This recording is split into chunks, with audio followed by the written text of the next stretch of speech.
Okay, get started. Nice. And welcome, ladies and gentlemen, for another edition of the Straight Talk Report with Kirk Riese and Red Dog McDavid. folks. We have a special guest on tonight, Friday night, because, well, that's what we do. And our guest this evening is Kirk Riese. First off, welcome, Mr. Riese. Thank you. Nice for contacting me back and getting me on so fast. That's incredible. This is my beautiful wife, but she has to go. Okay. Have a good evening, everyone. You too, darling. See you later. Yeah. Mr. Riese, I have several questions for you, but let's introduce you to our audience. First off, who are you and what exactly is your background? I'm Kirk Riese. I'm Kenneth and Amber's dad, Janice's husband. That's how they talk to me, or that's how people recognize me in Bella Bella. But I was a master electrician, contractor, instrumentation tech, welder, plumber. And I joined the military when I was, I believe I was 40. Yeah, it doesn't matter, in 2010. But yeah, I had a good career. I was very successful. I had lots of people working for me. Everything was going very well. And, I come from a good family. We all worked hard. We went to school. I was the only one that didn't get, all I had was trade school after, but all my sisters were all very educated with university and stuff. And, basically I come from a good family, great family, actually, compared to a lot that I hear of. And I just wanted to give back to my country and my community of La Ronge, Saskatchewan, Canada. So I saw an ad in the paper one time, as a newspaper, for the Rangers. And I'm like, that sounds really interesting. So I went down and to the Legion, and they talked me into it. They said, like, what's your skill set? Can you teach survival? I'm like, oh, absolutely. My father, my grandfather all taught us. And even in school, they used to teach survival skills up north, like northern Saskatchewan, because a lot of people die up there. It gets very cold, and you got to know how to start a fire and rescue signals and stuff like that. But basically, I had a great life until I reported corruption in La Ronge, Saskatchewan, and things have gone drastically south on me. Okay, hold on a second. Hold on, Kirk. You're in northern Saskatchewan, I'm assuming, in the middle of nowhere. Yeah. What exactly kind of corruption are you going to get into in the military, in the middle of nowhere? Exactly. Well, it was money laundering committed by Chief Tammy Cook Searson. I'm not afraid to name names. I would love to be sued. And her husband, Jim Searson, the La Ronge 4C RPG patrol commander, like the Ranger patrol commander. And unfortunately, he was also in charge of the Red Cross for northern Saskatchewan. And these were my best friends at one time, and my son's godparents. Either way, I started questioning the Rangers, questioning us signing blank sheets of paper. Like, we got paid cash, just so everyone knows. Like, the Rangers, most Rangers, there's no banks around. Like, we're up in the Arctic Circle and all very northern communities. Some places there's no stores and banks, so we got paid in cash. And they were asking us to sign all these sheets, and I'm like, hey, I've already signed 5 sheets for this exercise. Oh no, we lost them. Just sign them again, And I'm like, no. I finally just said, no, something's up here. So I started paying attention and keeping notes, taking pictures. It ended up being a big money laundering scheme through Chief Tammy Cook Searson, the Liberal nominee in 2019. They were grooming her to be the next leader for Saskatchewan. And I'm like, okay, that's fine. But I messaged Trudeau and I said, you should be concerned about this. I believe there's some fraud going on. I contacted the Green Light Committee. I contacted the police. I contacted the military. They all ignored me. No. The Green Light Committee didn't ignore me. They said, send us all you want. It's not going to matter. She's still going to be a candidate. Who's the Green Light? Go ahead. Who is the Green Light Committee? The Green Light is the committee that vets Liberal nominees. And I sent them a bunch of documents, and they're like, send us all you want. It's not going to matter, And I'm like, this is after I was in exile. But what happened was, it started off, I saw that they were grooming her to be the next leader of Saskatchewan, and MP for Northern Saskatchewan, Mississippi, whatever. I don't even know what it's. But I just like CTV and CBC. They're up there all the time promoting her, and then I was in meetings with like in the Rangers, and they started lying. I started catching everyone in their lies. I'm like, why are you lying about this stuff? And I started keeping notes. I thought maybe I was wrong. You know, I always wanted to be wrong, but no. And I confronted them with fraud and theft. And they said, Kirk, no one's going to believe you. The whole community loves us, which they do, you know, and, they just said, just quit and never mention this again. I'm like, no way, man, this is wrong. Like my dad raised me right. He was also a Ranger. Like he joined the next day in 2010, October 2010. I said, Dad, there's a way to give back to our community and our country. And he joined, and, we were very successful in it. And we always showed up. We always did more than a lot of the people. And so what exactly did you catch them in the lies? Well, when there's 30 some people in the patrol, and 8 of us are going on exercise, but 30 of us signed papers as if we went on exercises. And so that's like a lot of money. Like in one exercise, it was like at least $100,000 in cash. And I found out later through my 2IC, my second in command. He said, Kirk, they paid me for that exercise. So if they paid him as if he was on the exercise, they would have also paid him for the EUR, which is equipment usage rates. Mm-hmm. For example, we were supposed to get $200 a day for a truck or a quad or a snow machine, $100 a day for a trailer, sleigh, like $50 for a handheld radio and stuff like that. But, if everyone signed that they had those, it's very lucrative when you're on exercises and rescues. It's a lot of money. Wow. And, for example, there's a man, my last official rescue was August 28th with Ed Tremblay, 2018. And I just couldn't believe how much of a disaster that was. The only thing I can think of is they want this man to die.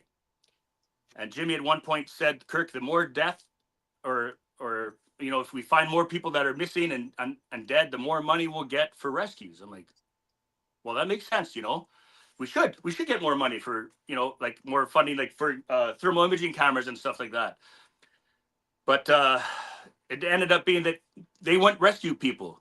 They wanted to go back another day because we get another $1,500 or whatever in our pockets, right? And I was like, no way, man. We're supposed to like the Rangers. This is how it is. If we get called for a rescue, and that's all we do, we train people like Reg Forces, RCMP, survival techniques, survival, like how to live, worst case scenarios.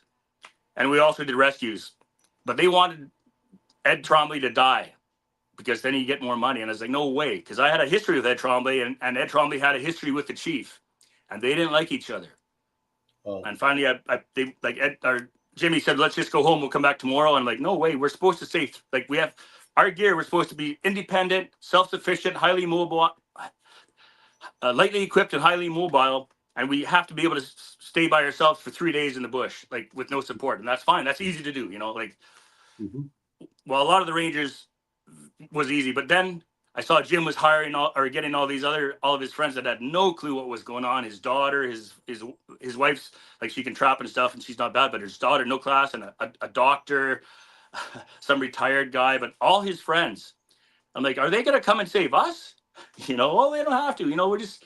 Then I realized, well, Jimmy had like 5 quads, 5 snow machines, 5 boats. Every exercise, he would give them these and he would make money on it. Wow. And I'm like, that's wrong, man. But they would pick who would go on the exercises and they would leave some people out. And I was like, well, why not him? Like, he's a good guy. Oh, no. This guy's going to go. I'm like, well, they're useless, And I started voicing my opinion. A lot of the guys backed me up on it. In the Canadian Armed Forces, Rangers were the only group that elects our leadership. Mm-hmm. And every 2 years, we have to have another full election for the sergeant, which is the patrol commander, which was Jim Searson, second 2IC, which was Lindsay Blair. And then we have like 4 other section leaders. I was a section leader, which is a master corporal. And then I had about 10 guys or 11 guys underneath me. And then every 2 years, you have to have an election for the whole works again to stop fraud. Yeah. And it was a good rule. But then, I started keeping notes, keeping track. Then they wanted to cancel the elections because they had the perfect group in there. You know, the chief's husband, money and laundry like crazy, well respected in the community. The RCMP loved him, of course. You know, I actually got Jimmy Searson in the Rangers because he was a good friend of mine, and I thought, you know, he's not working anyways. He's got all these toys. I thought, and because his wife was the chief, that it would be good for us. Well, it was good for the Rangers in the Orange, but not good for me because I wouldn't put up with any of the money laundering. I wouldn't. You can see, and unfortunately, I sent you a bunch of stuff, but that's the thing is, you only said you got 4 sheets or something like that. But that's my curse for living up by Alaska, right? Nothing gets in, nothing gets out. Mm-hmm. But either way, you know, finally I said, well, like my second in command come up to me, he's like, Kirk, man, what's going on here? Like, we're signing these blank sheets. I'm like, yeah, it's fucked, eh? He says, yeah, okay. So I asked him about it. I was like, hey man, what's with all these blank sheets? Well, we're dealing with a bunch of cash, you know, we have some more money here, so we'll give it to you here. And I'm like, well, no, it's still the government, right? You still have to be accountable, I thought. But no, there's no accountability in the Rangers. It's just a big money laundering scam. And it's hundreds of millions of dollars. Wow. And it's not audited, right? And guess who are the best leaders to be in charge of the Ranger patrols? Well, the band chiefs. You look up all the Ranger patrols in Canada, they're either going to be, you know, prison guards, band chiefs, police, people of authority that people won't question are the patrol commanders. Don't get me wrong, it's not all it's not all Rangers. You know, I was for CRPG out of Esquimalt, Edmonton. They look after BC, Alberta, Manitoba, and Saskatchewan.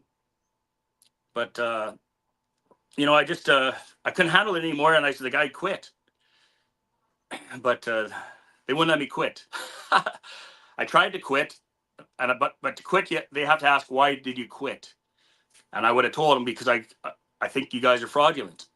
Instead, they discredited me, threatened me, said I was crazy, said I was an alcoholic, said I was addicted to drugs, a woman abuser, everything. They tried everything, you know, and I'm none of that. And that gets me to that pitch. I just got these documents today from the Vancouver Health Authority, and I just read some, like, man, my case is so easy to see the fraud and the corruption, but I can't get it out there. So thank you, you know, Kirk and Red Dog. It's just amazing, you know, there's 2 Kirks in here. And what happened the other day? You know, a gentleman, I've never heard of Charlie Kirk before. Then my wife said, no, he smokes Kirks. He's just like you. He stands up against wrongdoing, you know. And either way, ask me a question because I hate rambling. Fair enough. I'm not. Do you have something? No, go ahead. Okay, so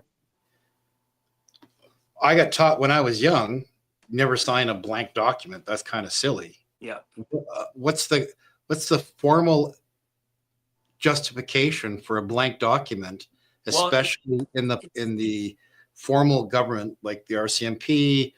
I'm sure that the banking.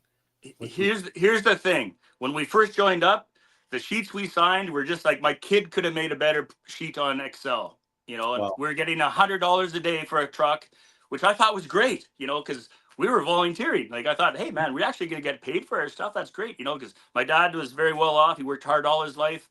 All of his kids, like, we all worked as a family and stuff. And he joined he gave all of his money back to the Air Cadets. You know, he just donated it back. But apparently, like, we were the only 2 non-native people in the whole patrol.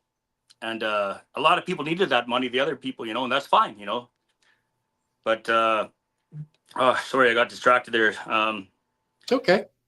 Just go back to... But it's the question was about why signing a blank piece of paper. Oh, okay, yes. So all these sheets, and then, you know, I was in there, but I was, when I joined, I was very busy in Alberta. Like, I worked for Schlumberger. I was one of their primary contractors for anything under like $1 million, you know, because I was kind of like the emergency crew. If they had some emergencies, like for underground, for welding, and they needed welders or whatever, they would call me, or supervision, or even someone to sweep the floors, they would call me. And so I'm just very nervous about this. I don't know why. I think this is going to be my last interview. Take your time for just a second. Yeah. Right. So But, okay, yeah. So I was in Alberta all the time, and I never even got my kit. Like, kit is pants, Ranger bags, army boots, stuff like that. I never had any of that for like 3 or 4 years because I was so busy in Alberta. But I remember one time I confronted my sergeant majors like why are we getting paid cash? Why aren't we getting direct deposit? Because it's new, everyone has a bank account. He's like, you know what? Well, he made a big thing. Oh, Kirk wants us to go direct deposit. I'm like, well, yeah, it makes it legal. It has a paper trail and stuff. So yeah, we went. Okay, well, we'll give half of EUR, equipment usage rates, as direct deposit, and the rest would be cash. Which I'm like, okay, that's fine, because then at least you have a paper trail. But so I went back to Alberta, and then I came back like a year later or whatever, and they were back to 100% cash. I'm like, oh, you're back to cash again, right? Well, either way, we went on one exercise. It was to Stanley Mission, the chief's hometown, for water rescue and for we were running rapids in case we had to rescue someone in the bush, which we actually did a few times. And that was the one where everyone signed as if they were going. And the Jim actually said, Kirk, there's only 8 of us going. And he was actually mocking me because everyone signed. He was trying to get me out of there pretty much right away because he knew I was a threat for the elections and that I would win if we had an election. So they canceled the whole thing. But on this exercise, that was the clincher where I had the documentations from him, how many people went on, how many people got paid. I have the videos that show how many people were on this exercise. But, it was all just a bunch of money laundering. For example, in 2015, we had Oplantis 2015 fires in Laurent, Saskatchewan. Yeah. And they were trying to kick me out. But I was fighting the fires for like 3 weeks before that, just myself, and with a few friends, of course. Because my dad lives 17 miles out of town or whatever, or he did until his cabin burned down this year. But I was out there fighting fires. I had my Dodge Dually loaded with water tanks and pumps and sprayers everywhere. Even the Department of National Resources would call me and say, Kirk, we have a fire up here. Can you come put it out tonight? I'm like, yep. So I'd go out there with my truck and water it down.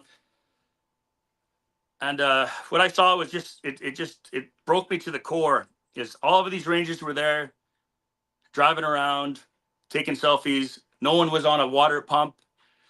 No one was doing it just made me sick. And then they had 1,000 military come up there. And that was a big gong show. I'm not sure if you heard of that, but someone should look it up. I was begging for help. I was running out there by myself, begging for pumps, begging for gas, food, water. I mean, not water, but food, gas, and water, like hoses and stuff. And they're like, nope, you're on your own. We can't give you any help. And the thing that started that, actually, they said, Kirk, can you send us your firefighting certificate? So I did. I was just trained in underground fires for Alberta. I had my Scott packs. I had my Nomex suits. I had dive tanks. I would go up to the fire and with oxygen and put it out because you can't breathe, you can't see. And I was, I saved a lot of places just myself, and I could not believe that I couldn't get any support. So I started going on Facebook and saying, can I have a armored personnel carrier? We're losing them. Yeah, Kirk, we're losing you. If you can hear us, we're losing you.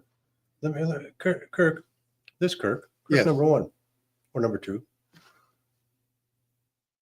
Is there any lawfulness in the federal government and any of its henchmen? I mean, everywhere I look, everybody that comes to talk to us, it's all about corruptness. Everybody's corrupt. It's everywhere. But the problem that we have is that there is, for example, a financial oversight committee, and they're supposed to double check that not only, were people paid, but how they were paid, when they were paid, making sure there's receipts and all that stuff. It's all accountable. And that's the Treasury But Board. it's obvious they're double checking to make sure that these guys have used up the $72 million that they just pilfered from some pot. Yeah, I know. The issue that you have, though, is that if all the correct documents put in, then the issue coming back is that it's been falsified. Obviously. So no balancing the books. You would assume that there would be There's There should be bookkeepers, But if there's an all of these investigation, different people involved. but if there's an investigation that's suggested, Not happening. then you'd assume the Treasury Board would be the ones responsible for, going to the Rangers and saying, your money's not making sense. This isn't right. Resubmit A or number of accounts, banks. I mean, when a bank gives somebody, where are they getting this money? Yeah. To give to these guys with cash. I never heard about anybody in the federal government using cash before. This is the first. So there's the first one. The second thing that becomes very apparent is that the department that before it gets to Treasury Board, it's got to go through the department's financial system. So there's a department that's putting all the documentation together. They too become culpable with not having the right documentation to support their finances. They're all getting paid, obviously. They're all in on it. Has to be. So And there's nobody talking about it because the media is owned by the federal government. yeah, that's then Okay. ultimately that's what it is. But it's more than that. People got to feed their family. So if you work at Treasury Board and basically you're a bean counter, and I'm not being flipped to the audience. I'm trying to share that you need to call them. Okay, I'm just passing this along. So we've got Sean is going to call Mr. Riese on my behalf because he was disconnected or something like that. But Treasury Board has, they just have the employee doing the tracking and they have a job to do. So when they say there's an issue, their supervisors going to stop the world and investigate? It's just a job to them. But there's a protocol to say we have an issue. There's a reporting system. Well, I can see the supervisors telling them to shut up and go back to work. Well, that sure seems like what it is. Folks, we're trying to get Kirk back on. Oh, we're I'm back back. now. Thank you. All right. And just so you know, we got a bunch of people who are joining our conversation. Want to say hello and thank you very much. And thank you very much, Kirk, for joining us. We were just talking about the lack of oversight in the financial. Well, I caught that part here. It's just so weird that you would mention that because I would have never brought it up. There's a lot of connecting dots here. Well, remind me to talk about Russell Morasti, okay? But Okay. as far as the payroll for the Rangers, it was done by, you'll never guess, but a L'Orange band member. Like when I went to the Rangers, yep, a L'Orange band member. I met her. She's Reg Forces, and she says, "Oh, I'm from L'Orange. I do the payroll." I'm like, "Great, nice to meet you." She's very pleasant and everything, but there's a lot of people are involved in this, and when the police are involved, when the Lieutenant Governor of Saskatchewan, Russell Morasti, is involved, when the Chief, Tammy Cook-Searson, is involved, Trudeau is involved. The list is never ending, man. Like Perry Bellegarde is involved. Sorry, go ahead. Let's back it up just a smidgen. Yeah. So we got to the point where you said, look, I've had enough. I'm trying to get out. Now you have the, basically the exit interview. Why are you trying to get out?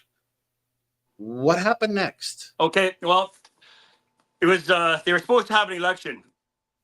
It's supposed to be in October of 2018, but they delayed it because we just got our new Tika rifles for like $5,000 a piece, where you can buy them at Cabela's for $1,500. But Wait a second. either way, Are you we're telling me that our government spent more than necessary the same the left-handed hammer? Are you telling me that they paid the $600? no, they paid $5,000 for a rifle instead of $1,500 for a Tika T3 308 rifle. But of course, then they said, "Oh, we have to buy extra parts and all that and training and like whatever, But sorry, Okay, that part's good. I'm just when we're going through this story, at least first off, we know that it's had an impact on your life. oh yeah, So going slowly and giving you a chance to take a breath while you tell your story, that's fine. yeah. But between Red and I and our audience, because we actually have some comments that are starting to come in,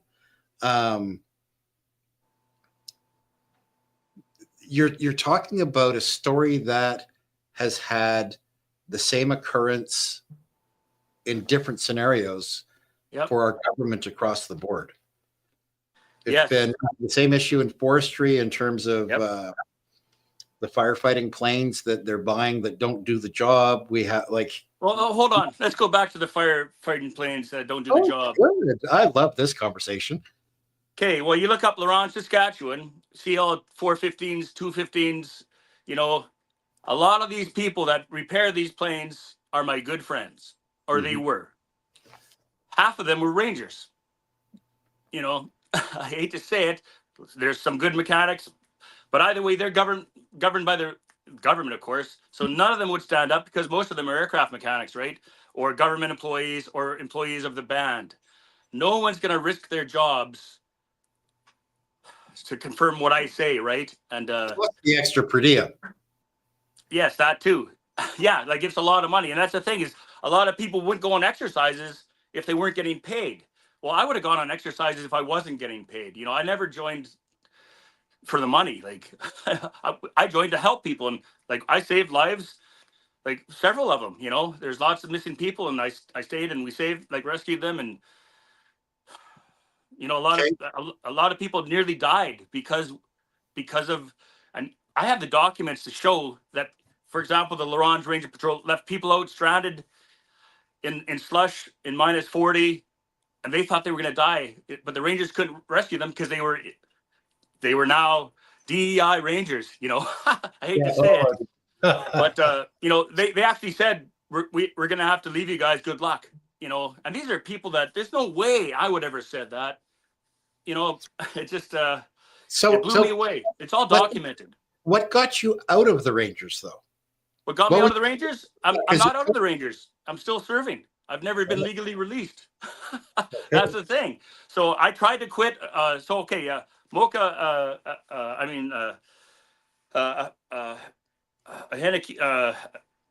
Warrant officer Haneke come up to the range, and I was trying to quit. Like they said, okay. Sergeant Major said Mocha's gonna. Why do I keep calling Mocha?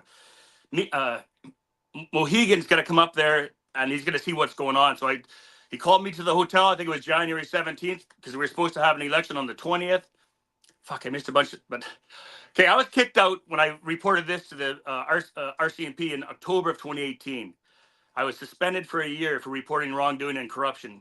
Of course, the RCMP didn't write any of that down. So I suspended for a year, but meanwhile, I had an agreement with the Sergeant Major. He said, we're going to look into this. So he come up in December, and we met at the Laurent Motor Hotel where I used to have coffee with the Lieutenant Governor of Saskatchewan, Russell Morasti, every couple of days. You know, I'd get up early at 6 o'clock and go for breakfast with him. And either way, the Sergeant Major showed up there and he said, Kirk, what the hell's going on? And I showed him the documents, a few documents. He's like, holy shit. He says, you have to report this. I'm like, well, I am. He's my boss, you know, he's the Sergeant Major. He's like, no, this is way above me. You have to report this to the, to the proper authorities. Well, so he says, Kirk, you're back in. So I was back in like December of 2018. And I sent a message to Jim Searson, my patrol commander, like my ex-best friend. And he didn't know anything when that was going on now. He was just trying to railroad me for like the last 6 months. But I says, I'm back in. Well, guess what? He immediately posted there was a Ranger Facebook page, and he posted, Kirk's job is now up for grabs. You know, we were supposed to have a full election. The Sergeant Major sent every Ranger in the patrol the whole Constitution, the whole rules. And he says, I'm going to step back and let you guys decide. Like, he didn't want nothing to do with it because he's reg forces. He's full time. He was like a year away from retirement. He's not going to do nothing, you know? So he stepped back and he let Mohegan take over and James Vogel. And they had a fake election with the chief. And he sent everyone the rules. There had to be like, I think at least 50 or 60% show up. Well, only a third of them showed up. We were supposed to have an election in the Legion that Sunday night. Everyone was planning on going for this election. I was supposed to be able to run. but I wasn't allowed. I wasn't, they no contact whatsoever. So they knew I would show up to the Legion for this election. They canceled the meeting. They canceled the election. Instead, they had it around a fire in uniform on exercise, on an official ranger exercise, which is code of service discipline violations, which is military court for every single one of them. Wow. And that's, most of them were band members, worked for the band, and or the chief's or Jamie's family. And it was it was painfully obvious that it was illegal. But either way, Mohegan came back. He said, okay, we had an election and you were voted off the island, so to speak. And I'm like, that's fine. And then I said, you know, that I have that now, which is against the Constitution. So I phoned the Independent Disclosure Office for the military. Like, there's a whistleblower. Like, we had a card for whistleblower. Like, if there's any wrongdoing, you have to call this number, right? Mhm. Well, I called that number. They said, Kirk, if what you're saying is true, you have to get to your base and file a grievance before you're released, because they voted me off of the Rangers. Remind me, it was called ineffective, but they voted me off. So he says you have to go to file a grievance before you're released, or you have no voice. So I got my son in the car. I drove to CFB Edmonton, I drove to Edmonton first, but I knew what was going on. This is big. So I phoned the police at Edmonton, and they met me at the hotel, the RCMP, and they met me with city police at the hotel. And I was stressed to the max. I looked like a crackhead, to be honest. You know, I was, at wit's end with my 5-year-old kid sitting there talking about this corruption. I said, can you guys please escort me to the military police in CFB Edmonton? No, you're on your own. You know, I'm like, just to give you a chance for a breath there. So with you and your son sitting there, the police seeing obviously the distress that you're in, yep. Was there any justification that they brought forward as to why they couldn't escort you? Not their jurisdiction. It's military. So they phoned the military police and they said no, because there's no charges laid. I'm like, well, I don't lay the charges, right? So either way, I actually had a friend of my sister's, and he looked at, or I asked him, hey man, I got to go to the military base. Can you look after my son? Well, my mother can look after him, and she's a nice lady. And so I dropped my kid off. Basically, I didn't know them, but I trusted my sister and her friend, and he ended up being a good guy. He was ex-military, of course. So I dropped him off, and then I went, to the CFB Edmonton, and I walked into the grievance where they do the grievances, and I'm like, okay, this is it. And they're like, oh, and I started talking to these guys. It was Billy Bolin and sorry, I can't remember the other guy's name, and they are looking at me like astonishment. They're like, Kirk, this is level 3. This is going straight to Ottawa. We're gonna help you. We're gonna get this fixed. This is so wrong on every level. It's like, I missed so much stuff you can't believe. And he said, we're gonna help you. He says, we don't know about the Rangers, so we're gonna have to go for lunch and come back, and we'll find out. Well, I went for lunch. I went to the Legion for soup and a few beers, to be honest. And I looked, when I was walking down, I seen all the pictures of all the Canadians that sacrificed their lives for Canada and the Constitution and for the country we live in, right? But just a sec. Take a sec. But either way, I realized how fucked my life was and how important this getting out was. So I sent them from the Legion a couple of screenshots, thinking, because they weren't getting what I was like. They were getting, but they weren't getting how big this was. Like, they said it was already level 3. I sent them a couple of screenshots. I drove back to the base.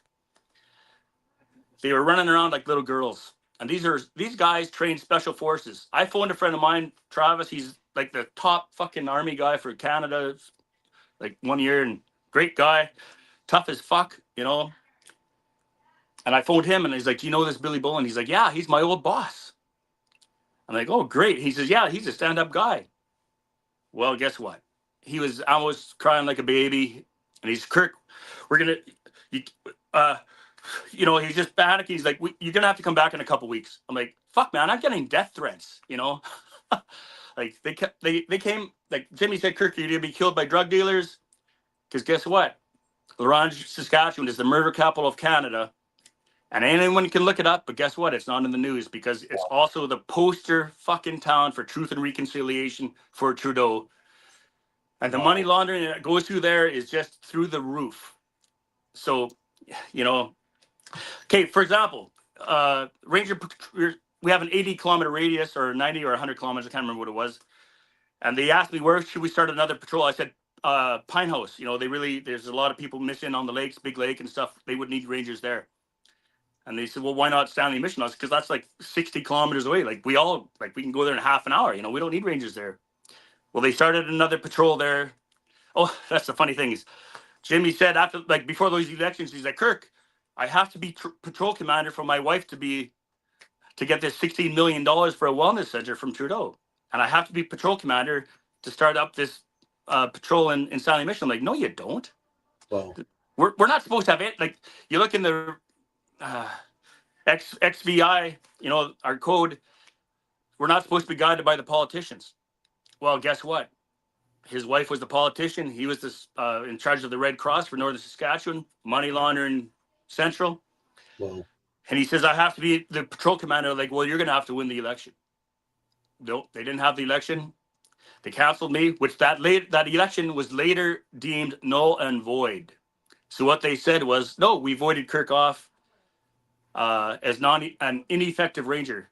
Just so everyone knows, the main task of any Canadian Armed Forces Ranger is to protect Canadian sovereignty since 1947. That's why we were formed.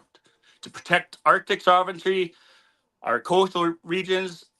There's not many fucking Arctic sovereignty issues in northern Saskatchewan. But it was, so they started a patrol there where everyone will sign the sheets, no questions asked. The chief's her hometown. She picks whoever she wants. Come on, guys. It's not hard to figure out. Yeah, it Go sounds ahead. like pretty good gravy train.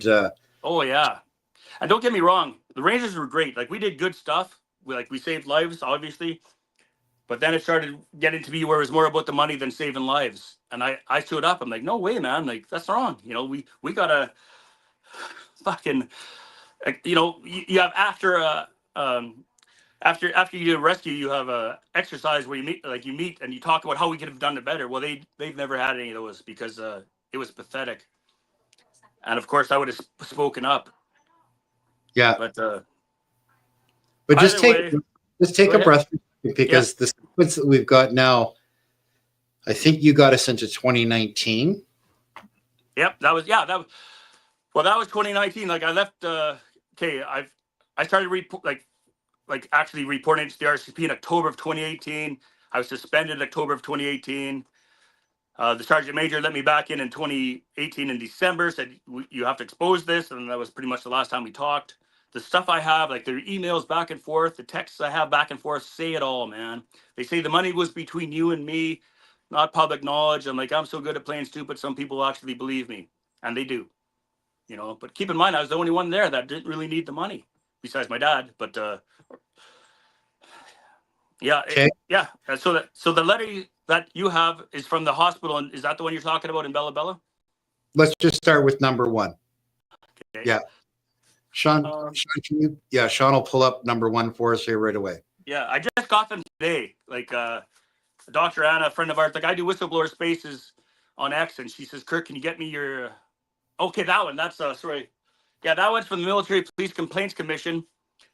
And if you look up by the address, it's dated 2019. For 6 years, I've been trying to get them to take my complaints. I have a lot better ones, but apparently you guys didn't get them, which is weird again. Like they go into, it's not funny, but it's just, I can't get stuff out. But I have letters from the Military Complaints Commission saying it's protected B. And they're gonna. But either way, they said we're gonna see if they should have investigated your story. Like I went to the military police in Comox, February of 2019. Like scared for my life with my 5-year-old kid. I went to the military base, And I tried to talk to military police and like, this is way above me, so come back tomorrow. I'm like, holy fuck, man, I have like $100 to my name. So I had to spend that on a hotel. I came back the next day. They had like 6 of them there. And they're like, Kirk, this is way above us, man. Good luck. They sent me packing with my 5-year-old kid, and that's, but I forgot a bunch. But It's okay. We got 3 or 4 more letters, right? Can we pull something up? okay, but that letter from the NBC, they've closed their investigation again without asking me any questions. They said we're gonna just do a paper investigation. Can you send us your documents? I was like, I've sent you over 1,000. And I says, can you send me what you have of mine? And this is all recorded, by the way. And I says, can you send me what you have of mine? Because I've been sending you stuff for years. And they says, well, we have this and this. I'm like, well, that's it. They're like, well, why don't you just resend it? I'm like, my God, I have recordings, everything. But when they said, and then they said, okay, we're going to do a paper investigation. None of the accused are going to be asked questions. None of the victims are going to be asked questions. Nothing. Well, how's how are they that going kind of investigation? Exactly. Well, the Independent Disclosure Office, same thing. They actually said we received all your information, and then they sent me a response back in March of 2019, investigation closed, without asking me any questions. Tell us we got a clown show. It's a real circus. The Public Integrity Commissioner of Canada, Joe Friday, Public Sector Commissioner of Canada, Joe Friday, who's supposed to investigate military complaints. I have the emails back from him in March of 2019 saying it's not our problem. We don't investigate military stuff. Well, that's his only job. But guess what? He was nominated and placed there by Trudeau. So Trudeau, not only did he pick the chief, he picked the police for the Laurent RCMP. The sergeant there now used to be his security detail when he was visiting Saskatchewan. What are the odds? Why would they send a guy? He was also in charge of investigating major frauds. Why would they send him to Laurent? Because guess what? No one's going to investigate it. Oh, and guess what? His son's also there as well as an RCMP. Oh. So, I've had so much dealings with the RCMP in Laurent where they say, you are not going to get any support from RCMP ever. I didn't believe them. Nope. Because some of the RCMP were my friends. Like, they actually signed for my PAL, my restricted license for my firearms. They signed for me, vouching for me, and they were immediately transferred. But not until they said, Kirk, it's time for you to leave. You're blown. And we're worried for you. And this is a friend of mine. He was ex-military. He says, it's time for you to leave. And Mohegan actually came into my house that night. And he said under his breath, he says, I think it's time for you to take a holiday. He says, get out of fucking town. And I liked that Mohegan was a good guy. But he was put in a position where he had to tell me, he was trying to get, I wanted to quit when I met him in the hotel that night in the Laurent Motor Hotel. I think it was January 17th. I wanted to quit. And then he says, Kirk, you have to quit. You stepped on too many toes. Think of your babies. Think of your children. I'm like, fuck, that's a fucking threat. I'm like, I'm thinking of everyone's babies. I'm thinking of everyone's children. Like if this is happening here, it's happening everywhere. I thought, I have a whole loaded series of questions. Oh yeah, go for it. Yeah, please. Well, the thing is that just from a discussion point, they tell, and they is a big word, I understand, but they, the organization, the big brother, tells you to go through a chain of command. Yep. This is the process you're supposed to go through. Yes, and I did. And at some point in time, it's supposed to, again, as we're instructed, from a whistleblower down to just somebody complaining about an injustice. Yep. It's supposed to be the action steps will occur as follows. Yep. So you've already mentioned off a couple of organizations that said, look, we can't do any more. Yep. Or sorry, we're not going to do any more. Exactly. Do you have more organizations that you tried? Yeah, the Auditor General, Whistleblower Canada, that's a good one. Palma Forward, she actually did my story, and it, I couldn't make it to Ottawa, of course, because I have no money. But a friend of mine, Luc Sabron, he was in charge of worked for the Border Patrol, and he found them a bunch of fake passports and linked to the cartels. And he reported that they ruined his career. They seized his pensions, and the cartel came to his house and threatened him. Who is they? Border The- Patrol? No, well, actually, some of the border patrol, yeah, well, but these were like Mexican drug dealers that came to his house, warning him, "You stepped over the line."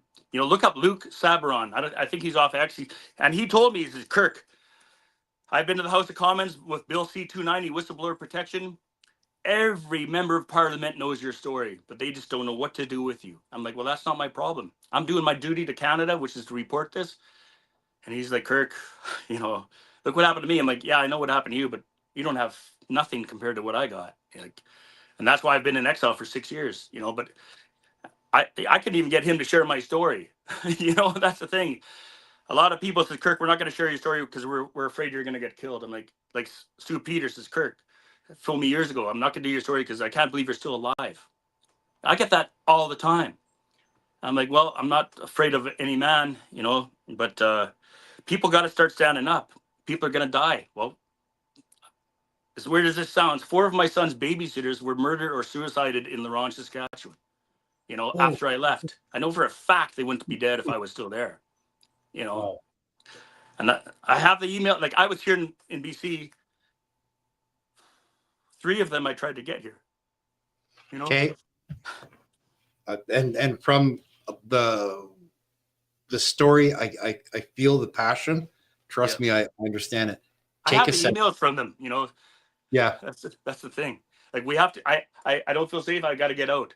And they're fucking dead now, Yeah. But I'm crazy because I was arrested in 2019 and sent to a mental hospital. Why were you arrested? Okay, so I was invited here to Bella Bella by a friend of mine, Trina, one of my ex-girlfriends. I didn't tell her the whole story. I said, "Look, I'm retiring from the military and all this stuff." She said, "Kirk, you should come here because they would love you because I got lots of trade skills. I weld, I fix boats, and master electrician, blah, blah, blah." And I was like, "I'm just looking for a place to like not be found, right?" So, but I still had to do my duty to Canada. So I got here in March 28th, 2019, right after I talked to a psychiatrist. And yeah, anyways, but I got here. So I went to the police station and with my son, of course. I was like, I need to talk to you guys.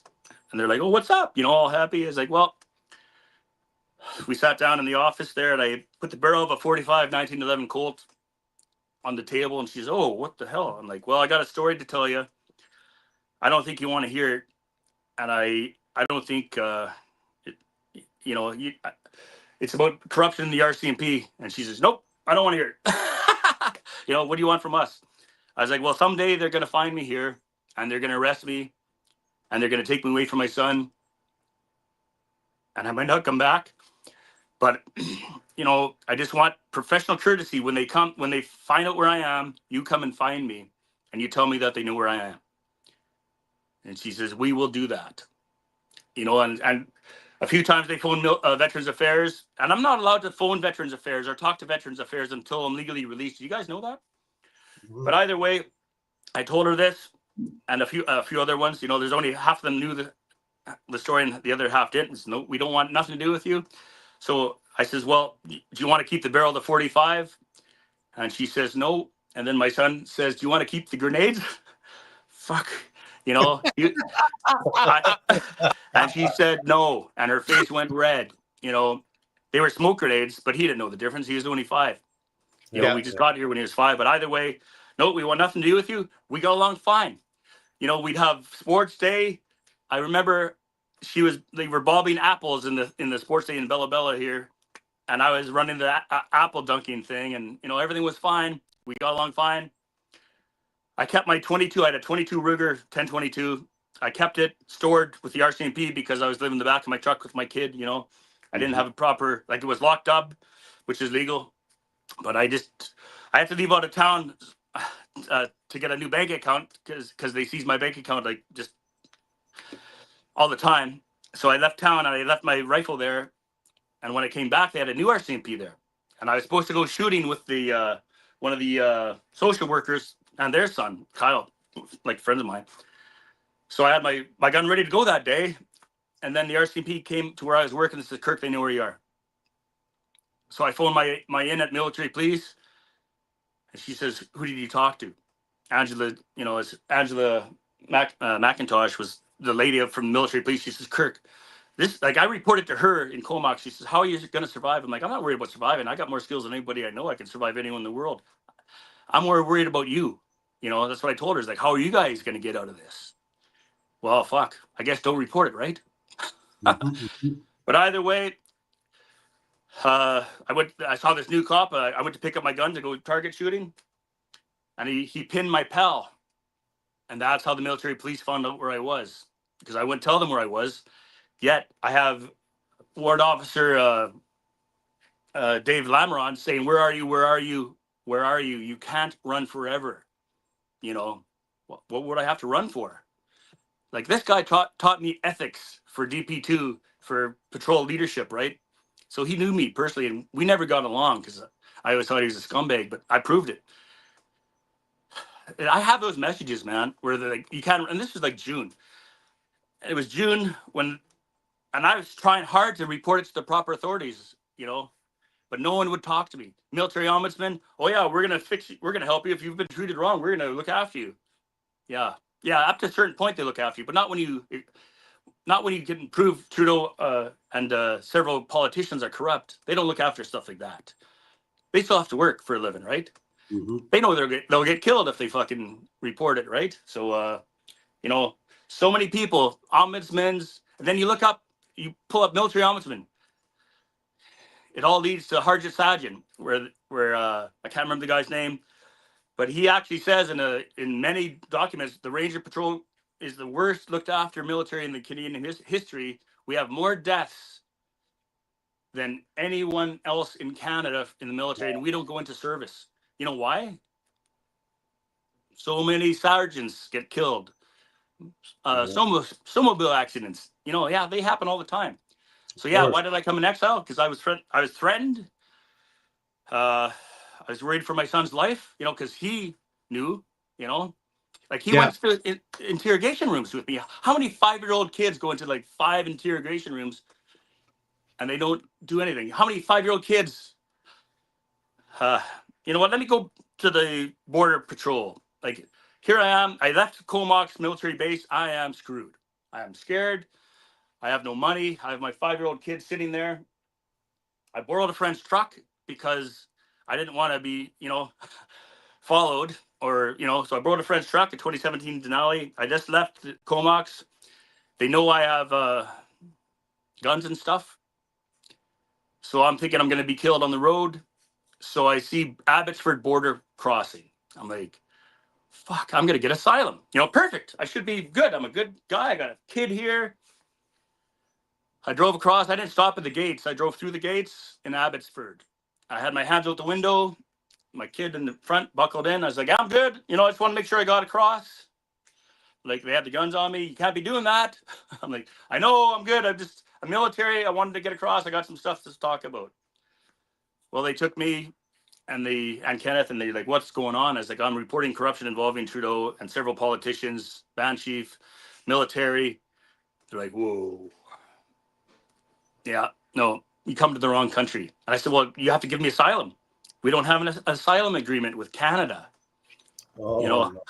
So I'm like, well, and I don't think I didn't think about this 10,000 times, okay? I'm driving there. I was like, I have to make sure I'm arrested. So I stopped. I grabbed a 6-pack of beer, stopped at this bridge. And I thought about it. I'm like, yep, I got to make sure they fucking understand what I'm talking about. So I drove there, thought I'd be able to get asylum. Nope. I said, well, you have to arrest me then. Why is that? I said, well, because I have fucking guns, smoke grenades, and information that could get me killed. And they're, they're going to take your son to put him in foster care. I'm like, it's better than him being with me right now, And you know how hard that is? I had to leave my daughter. She was 3 or 2 when I left. You know how hard that is, knowing that you have to sacrifice your son or keep your son, sacrifice your daughter. Those are So, some pretty hard choices. but I had to do it. So I distanced myself from my daughter before I left so that it could look like I didn't have anything to do with her pretty much. It's not the case. But either way, I drove through the fucking gates thinking I'd be looked after. Nope. They say to me, Kirk, where's your guns? I told them where they were. They walked them across to the Canadian side, shook my hand, and said, thank me for my service. And these are American Border Patrol. I'm like, yeah, thanks, I drove up to the gates, and I says, they said, do you have anything to declare, any weapons or drugs in your vehicle? I'm like, no. Well, we have something of yours inside. I remember her saying that. I was like, well, I was giving them an out, So you have to come around. So I come around. First thing they did was they separated me from Kenneth. And they said, who's that? And that's the first time in Kenneth's life he's ever said that's Kirk. The first time he's never called me daddy. I'm like, oh my God. I'm like, okay, well, that's going to help. That's going to help my situation, help get me arrested. I showed them a few documents. They're like, what do you want us to do? I was like, well, you have to report this to whoever. I thought I was going to get a hold of Trump on the American side, because what happens to us happens to them. Like we're brothers and sisters, right? I always thought, nope. Mhm. So they said, well, he said, well, nope, we're not going to do nothing. I'm like, well, what? He said, but we are concerned about your son. Can you prove he's your son? I'm like, well, I can phone his mother, Kimberly, So I'm texting them. Of course, they're watching me. I was like, you're going to get a phone call from Border Patrol just confirming Kenneth's our son. Yeah. And they phone and she doesn't answer because she's a narcissist, right? I'm like, okay, well, that's fucked. But I anticipated that. She said, well, then they said, well, who can we phone to prove that he's your son? Well, the daycare. Oh, but it's closed. Because I just left like a week ago, right? And I said, oh, but my friend Victor was trying to date or friends with the daycare provider, Daisy. So just what's his number? So I didn't even phone him or text him. It's 425. I won't give you his number, but so they phoned him right away. Victor told me this later, and he messaged it like in text. Actually, he's like, "What the hell's going on?" It's like Border Patrol phoned me. They asked me if you're Kenneth's dad and if you're normal and okay and stuff. And he said, "Yeah, of course. I'm a good man. I'm a good dad. Great dad, actually. I think most of the time a great man." So they said, "Okay, but you can't be traveling around with fucking guns." Like 45 Colt 1911, for example, the barrel of. I'm like, well, then you're going to have to arrest me. So I told them I'm under stress. Oh, wait. They said, are you on drugs? I'm like, yes. My ADD, like I've been on Ritalin for like 10 years. It worked fine for me. Like I was very successful. And have you been drinking? I'm like, yes. There's 4 more beer in the back. Are you on any doctor's orders? I'm like, yes. Here's the letter from the doctor dated February 2019. Said I needed more psychological evaluation because the doctor knew what was going on, but he couldn't report it because he was an immigrant. Mhm. Guess what? He'd be fucking gone. Yeah. So I'm in the border there, and I'm like, okay, well, so they phone the RCMP, and they come down. You can't be traveling around with all these weapons, these like rifles and stuff. Like I had shotgun, I had 12 gauge, 16 gauge, 22, 30-06, 45. I had bullets. I had the clips. I had the bolts and all that stuff for them. They didn't see the actual guns because I said I stashed them. I actually left them in Saskatchewan, right? Because I phoned the police before I left. I says I'm dismantling my guns, and do you want to keep them? Because I'm going to Esquimalt to report this. They said nope, we don't want nothing. So I asked my special forces guy, and I texted them, and I have all that documentation. Can you pick up my guns from my house because I don't want drug dealers breaking in there and taking them. But I just disabled everything, which was my duty. I'm a responsible gun owner. Either way, they gave everything back, shook my hand, except they forgot one thing. They shook my hand, thanked me for my service, and said, you might need these. That's February 2019. That's when I knew I was fucked. Sorry for my language, but there's no better way to describe it. So I'm driving around. I'm like, okay, I'm going to phone my friend Trina and see about getting to here. But I couldn't afford it, of course. Either way, I'm driving. At one point, I had 4 RCMP following me. Like they were passing me on the road. They spun around, all had their lights on. I'm talking to my ex. I was like, did you phone the RCMP on me? Of course, she said, no, I'm telling my son, Daddy's going to go away for a while. You know, just remember him. I love you. And I phoned my ex. I says, this isn't going to end well for anybody. 5 minutes later, they turned around. You know, they're like, where's this guy going to go? He has no money, nothing, right? I went to a military friend's place. I didn't tell anybody where I went. But, actually, you know what, that was before. So, okay, right, yeah, I left the Comox. I left the border patrol. They knew I had guns. The first thing I did was beeline back to Saskatchewan. Because my ex was saying she was worried she was going to get killed. And if I could pick her up. And she's Kenneth's mother. And I'm like, yes, of course. I went back there. We picked her up. And I'm trying to get a hold of the lieutenant colonel. I'm trying to get a hold of CBC, CTV, APTN, everybody. Ezra Media knew this stuff way before 2019. You know, he said, send me everything. Well, I sent him everything blocked, you know. But either way, I'm thinking someone's going to help me. Fuck, nobody. So I'm thinking, okay, well, I got to figure this out. So I had my ex. We went to Squamish on the reserve there to a friend's place, and we stayed there. I'm trying to get a hold of Lieutenant Colonel Russell Meads. Look him up. 4th CRPG, far right extremism. He was investigated for, not theft or fraud or fucking my life up. But either way, I post on Facebook. Within half an hour, I got a message. We hear you're going through some workplace stress, and I have the emails.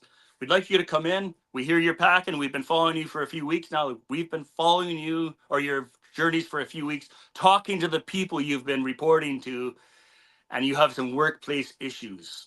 I would think that's an understatement of the world. Then she says, we've heard you're packing. We're concerned about our safety. Will you submit to a search? I'm like, absolutely. Okay, we want you in. They paid for a hotel room.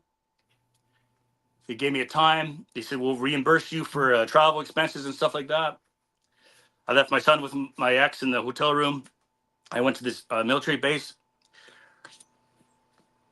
You know, how many people have to do that? The military police, when they're searching these, we hear you're going through some fucked up shit, man. Is there anything we have to worry about? I'm like, nope, nothing. You know, I'm unarmed because I was unarmed. You know, I didn't want to get shot because I went to Saskatchewan and I secured my rifle. Like I only had a 12-gauge shotgun, 16-gauge shotgun, 22, 30-06, like my family heirloom 30-06 pellet gun, and my 45. You know, I'm not a gun fanatic. I left them. I went to another army friends and I said, "Can I store these here?" He says, "Yeah, no problem." But fuck. So That's the basic guns for deer, rabbit, moose, and yeah, like I was a hunter my whole life. Every year I'd shoot a moose. Like rabbits, chicken hunting. My kid loved it. You know, my son, I have an elder son. You know, I was a responsible gun owner. I had all the licenses were good. At one time in August of 2018, I was transporting thousands of military rounds in my personal truck. I have the documents to prove it. Until that was August, and then August was also my last rescue where I said this is fucked.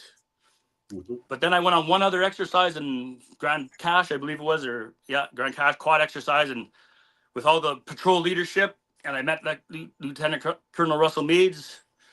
Everything was roses. Best trip of my life, you know. Like quadding, like we get paid for that, you know. And but that was when Jimmy Searson said, Kirk's the first one to take a bullet, but he's not that smart, you know. And then he changed it. Oh no, Kirk's the first one to run into a burning building to save someone. He reworded it. Yeah. But that's what I think anyone would have done. You know, I always thought everyone would run into a burning building to save someone. I always thought everyone would report wrongdoing like at this massive scale. I trusted a lot of, like, I was growing up to think doing the right thing, you get, you know, your life gets easier.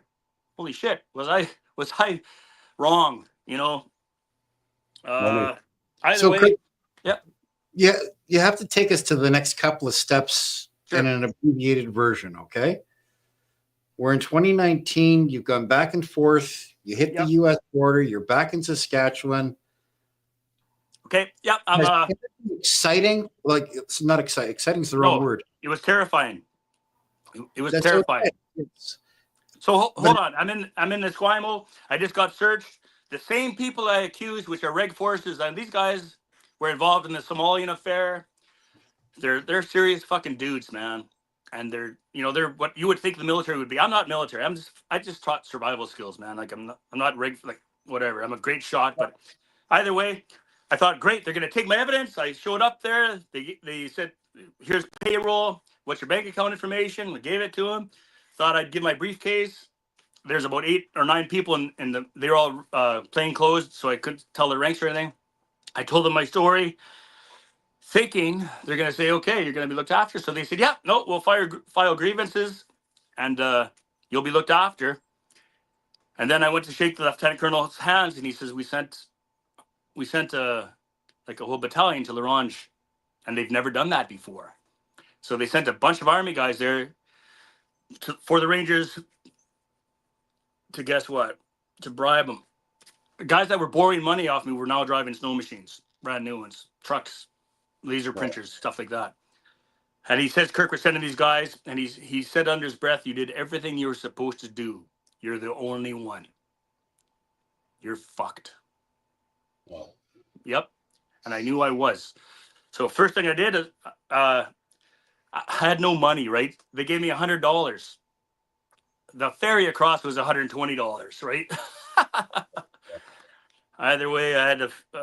I think I had to borrow $1,000 from my parents, and I hate asking them. Anyways, whatever. So and then my ex wanted to go back to Saskatchewan to get more stuff. So I drove back to Saskatchewan thinking she was gonna get more stuff. Instead, she went on a bender. So I left the next day with my own car. Dropped off. Yeah, well, I had my own car, and then I picked up my dually. Yeah, that's right. I picked up my dually, loaded up my camper, my boat, a bunch of tools, my kid's quad, my jet ski, stuff I could sell, right? And I left. And I left thinking I'd find some place to live. So I drove around BC, all over.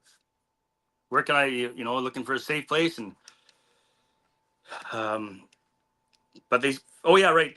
But when I went to Saskatchewan, then they said, oh, you have to file your grievances with Captain Parker. So I went to Saskatoon to file my grievances. I phoned CSIS first. I said, my life is in danger. I'm worried. I'm reporting corruption. Well, they phoned the Esquimalt military police, who phoned Captain Parker when I was there. Is Kirk Riese there yet? Fuck. I told Captain Parker the whole thing. He's like, oh man, this is so bad. He said, name some more names. And I named some names. He's like, oh my God, I know that guy. Like I mentioned the Crown prosecutor for Larange. And he says, yeah, ex-forces. I knew that guy. He's also involved in Michael Jackson from Saskatchewan's case too. But, he's like, oh man. So we did the grievances, and then I sent them off.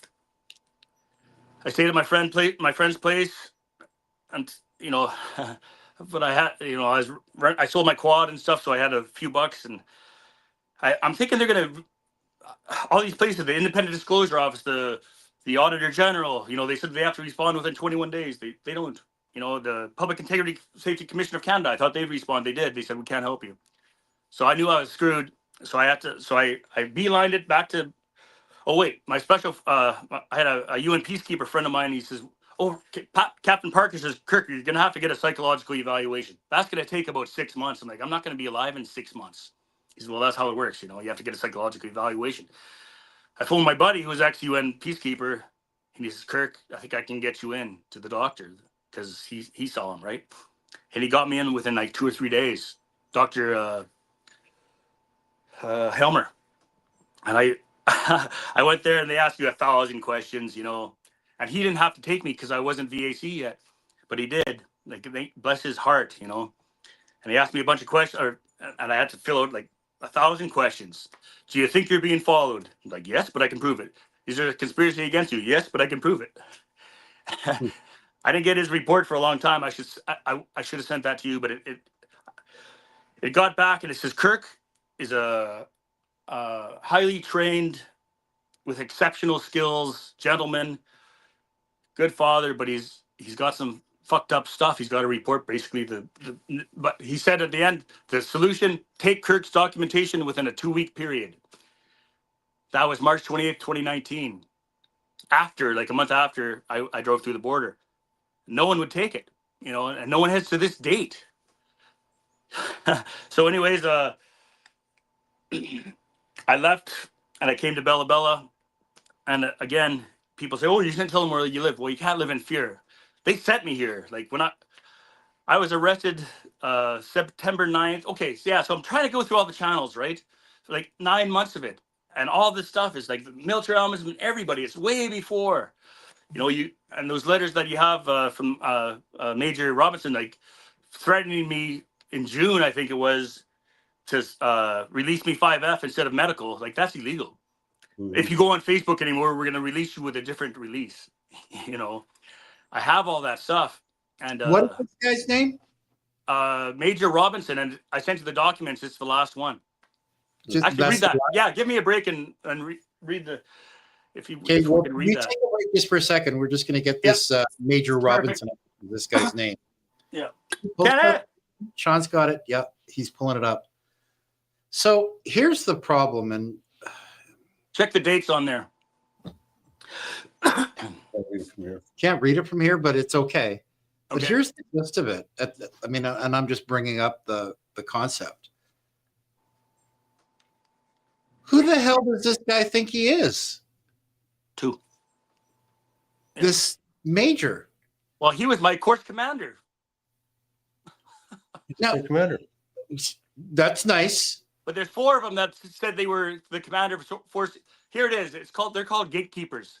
A lieutenant colonel is right beneath general, just so you guys know.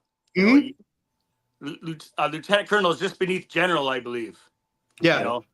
So But no one's going to go after a general.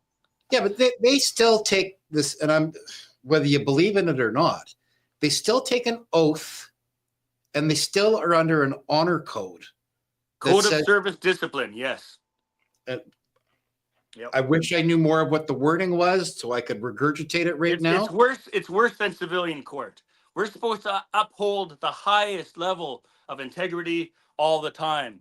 Not, we're code of service discipline, like Rangers, rank forces, they're 100% of the time while they're employed by the military. Rangers, we only have to follow the code of service discipline when we're on exercise, in uniform, military training, in a military vehicle, or on a military base.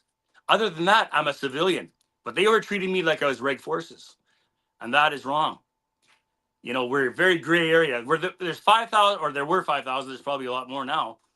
We're the only people in the Canadian Armed Forces that are allowed to take their military rifles home.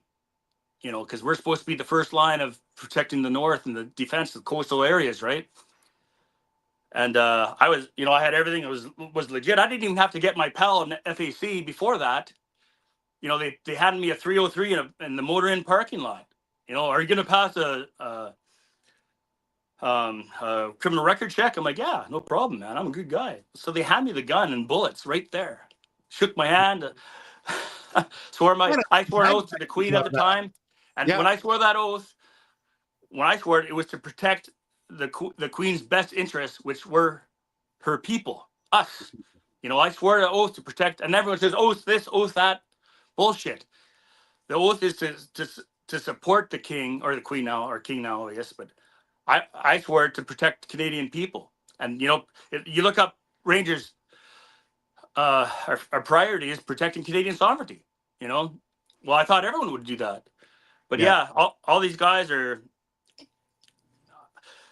The moral of the story is there's a guy claiming to have mental health issues with guns, bullets, drinking, drugs, 5-year-old kid, borrowed Denali. The funny thing is they never even called the guy about the Denali. And my license was suspended the day I left Saskatchewan. I didn't find that out for a year. So I went to all these borders and crossed them with no driver's license in a borrowed truck. I could have killed that guy. Could have had a fucking child, whatever sex thing going on, No one would have known the difference. They would have still let me go, but because they didn't want nothing to do with me because I exposed massive corruption in every level of government in Canada. When the sergeant major says, Kirk, you have to expose this, I thought, it was Laurent, Saskatchewan, but unfortunately it snowballed right to Trudeau and every government agency, including the RCMP. You should hear the recordings from the RCMP. Kirk, are there any more good guys like you? Yes, Eric Mygland. Look him up, please. He's the only ranger that still talks to me. He sent my son a birthday present like 6 years ago, and he made national news for being a far-right extremist. I don't believe he is. He's a good man. I went to sniper school with him. He's not racist. He just believes in Canada, like me, and also the other one is Corey Huron. I've never heard of Corey Huron before, but he drove through the gates of Rideau Hall, and he made national news as well. But I wouldn't recommend that. That was a very poor plan, but his intent was to go arrest Trudeau. But then you look back on his case and he said he contacted politicians and they all just said he was crazy. Yep. Hey, you know what? I have doctor's reports saying I'm not crazy. Mm-hmm. He said situationally stressed. But guess what? They said I'm paranoid schizophrenic with delusions. I have my delusions recorded. I have the emails. I was like, they gave me $110,000 or something, and you should see those posts because I tried to give it away. I said $10,000 to anyone that can get a politician, lawyer, mainstream media, RCMP to contact me back, and no one's bit yet. I offered Ezra $10,000. I've offered the Coots men $10,000 to share my story. You ever hear them share my story? No, exactly. You know what?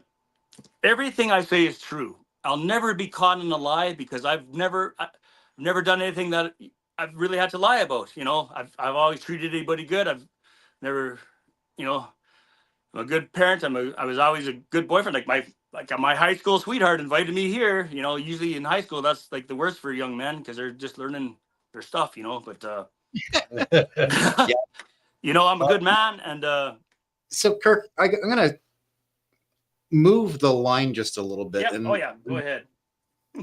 my hope is that we can have you back on the show at a different time to go through more details. So first off, is there any record? Do you have a Facebook page? Yeah, it's Kirk Riese. My name, KirkRiese.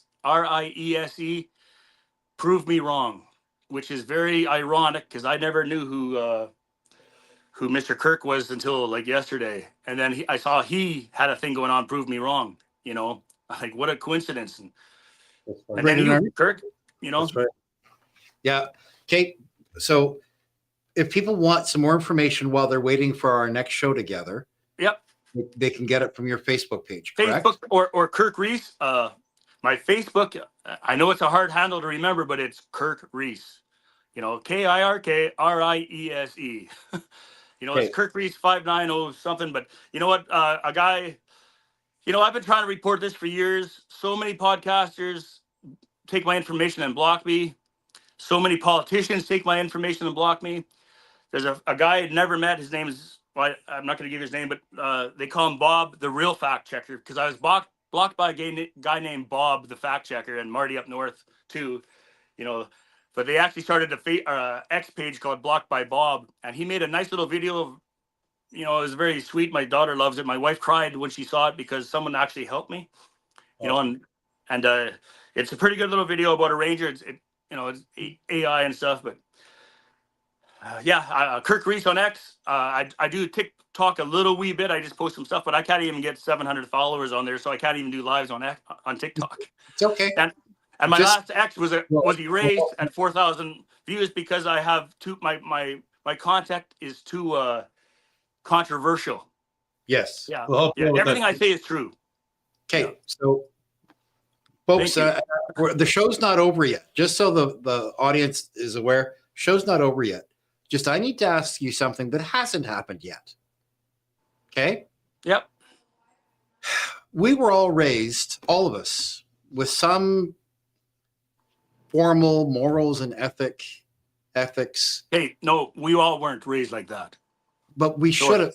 yes. I think I was. My In our dad was. My circle- grandfather was. Yep. What do you think was the turning? Like, have you seen a turning point?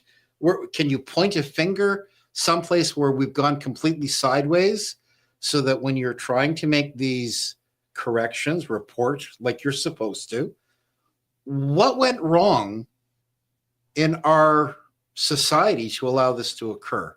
The first thing that I thought something was up, that was wrong, was they took out "In All Thy Sons" command from the Canadian anthem.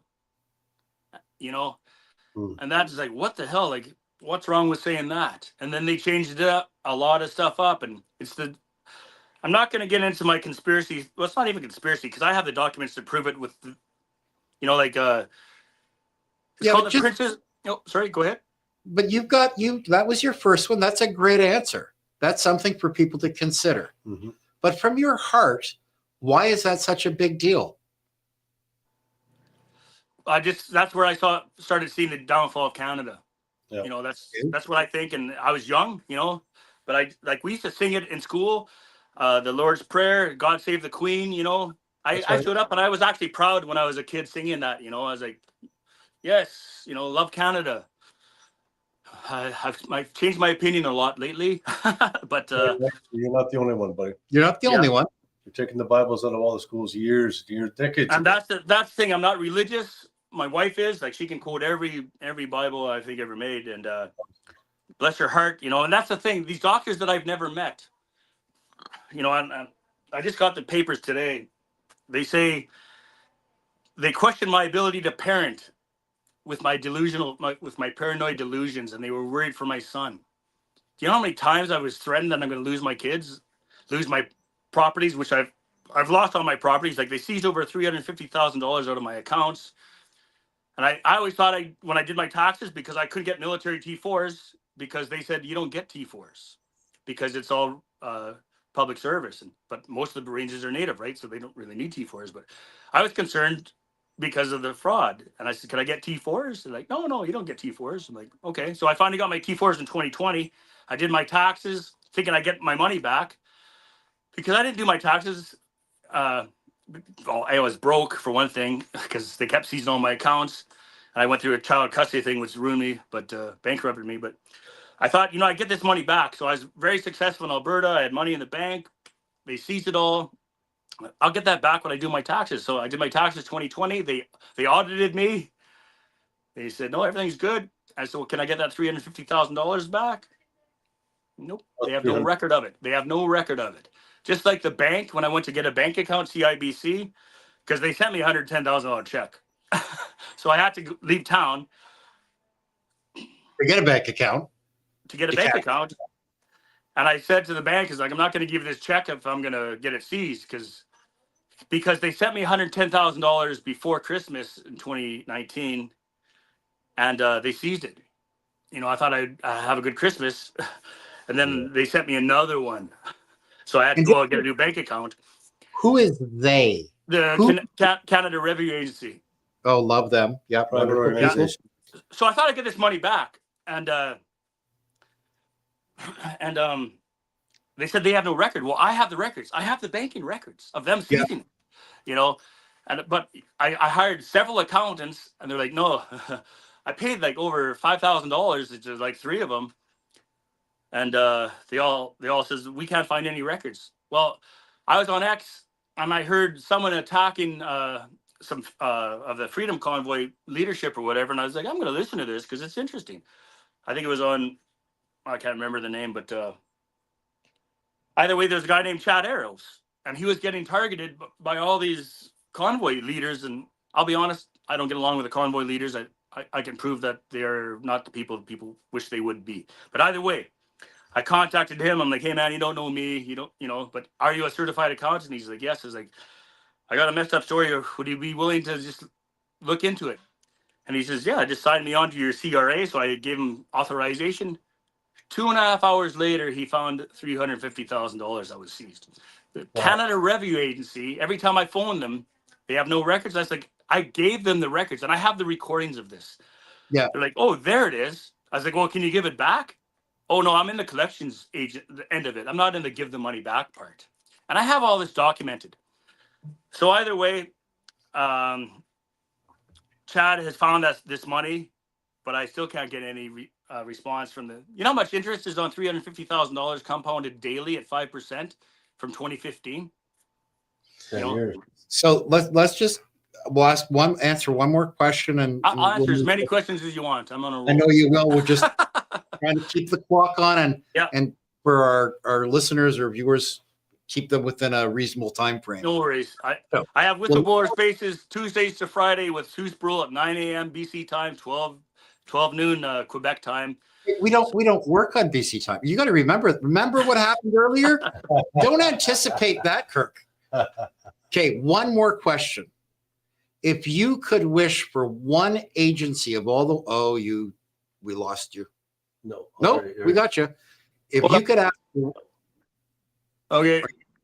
if you Go could ahead. ask one agency to actually have stepped forward, and make it a short answer, one agency to have stepped forward to help you, who you believed in your heart would actually do it, and they didn't. Who is that one agency? Initially, it was the RCMP, and I'm embarrassed to say they've failed everybody in Canada, and people are dead because of that. You know, I can't stress that enough. All right. Kirk, thank you very much for your honesty, your integrity, and your service. Thank you, my friend. And thank you for joining us on today's Straight Talk Report. No, and I just got to say something. I'm so glad that you guys contact me back, because so many people block me. You know, have you ever heard Pat King's recording where he says Kirk Riese, his story far out trumps mine, everyone should follow him? You know, Yep. he's got a story to tell. Well, he wasn't lying then. You know, that is true. Kirk, thank you very much. Thank you very much, gentlemen, and God bless you. And please, I just want to say a prayer. And my son and I have been saying this since we left: defend the defenseless, help the helpless, and protect the children. And Lord, if you can't, then let us. Amen. Thank you, gentlemen. Amen. Amen. Thank you, sir. We'll talk again. Ladies and gentlemen, that was Kirk Riese. What a story. Awesome.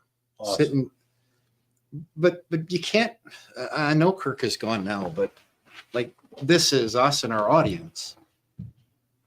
We can't just be reporting on these horrible stories, because audience, believe it or not, we have stories coming in from all over the place that are of really high impact. Is this not a time for our media we'll share some stories, but then we'll start working on the solutions? Because everybody's yelling about, oh, this is happening. It is. But we got to get to some action parts. Yes. How do we create action on Kirk Riese's behalf? But Kirk Riese and everybody else, like, we've got a justice system that obviously has not even justice. It's not even justice. A political it's an injustice system. That's right. We're going to have to start making some solutions at some point in time. Build another justice system? Ladies and gentlemen, it may just look like that. We're not sure. We're not the experts. We'll take your input for what we can. HHGRadio.com. You can join our show if you want. There is a link there that you can sign up for. You can obviously support us, sign up, and a couple of dollars goes a long way. But there's also a guest registration form.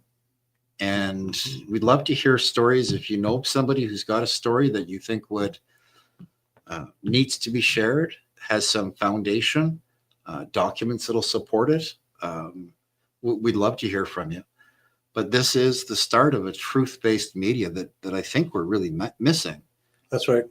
Just get on HHG Radio. Documents there to fill out. You can look at your time slots, figure it out when you want to come in, which day, and book it. And we'll get back to you.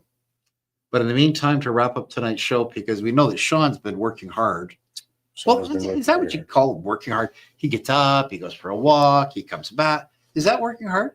Yeah, he's working hard. Because I was sitting in this chair and it was so tough. And you were working hard. I was working hard. And I was working harder. Ladies and gentlemen, from Kirk Kayer And Red Dog. Straight Talk Report. Good night. Love We'll you see you guys. next time. Bye. Night.